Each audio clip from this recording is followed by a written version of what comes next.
let me point to several factors why I believe that I believe the Taliban are ready for some kind of deal.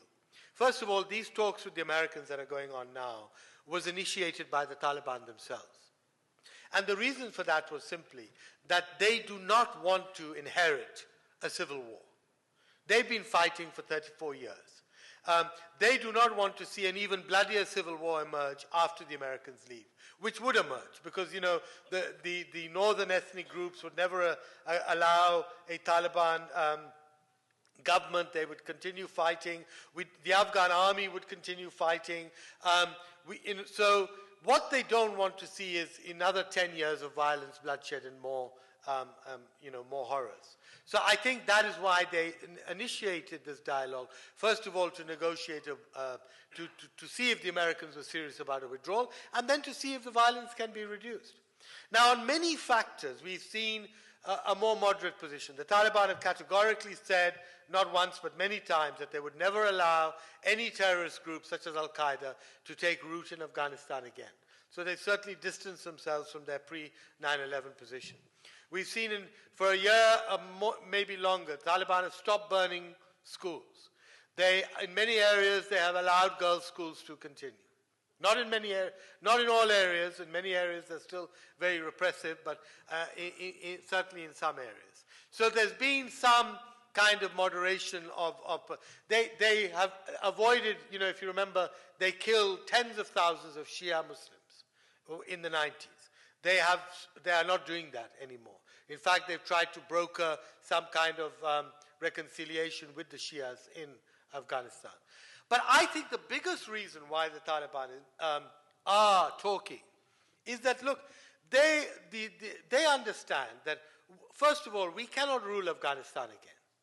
We don't have the expertise. We messed it up last time. We don't have the technocrats. We don't have the ability.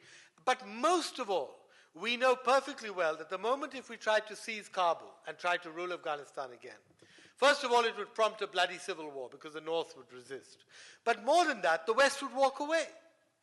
And the aid and money that Afghanistan would need for the next 5 to 10 years would just be shut off.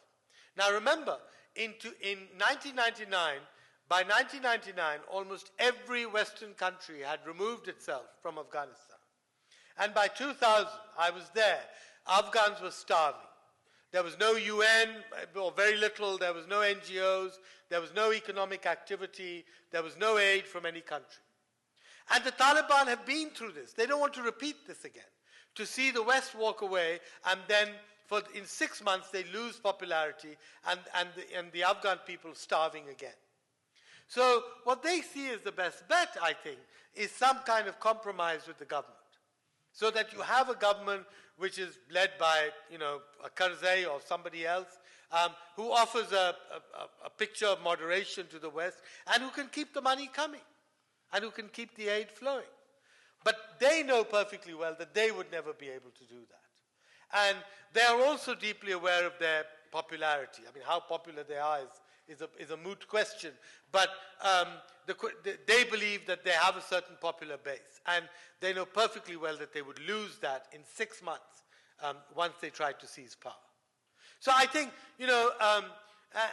what we really want, are these negotiations. Why I'm really advocating a long process of negotiation. You need to expose the Taliban to modern Afghanistan. You need to have, delegation after delegation. One of the terms of this agreement with the Americans is that the Taliban would be allowed to open an office in Qatar.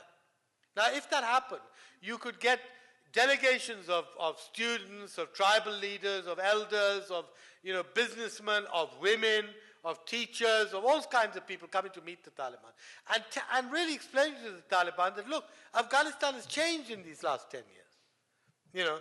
There have been major improvements, whether it's education or health or other things. Yes, there have been some very big disasters, but there have also been enormous changes.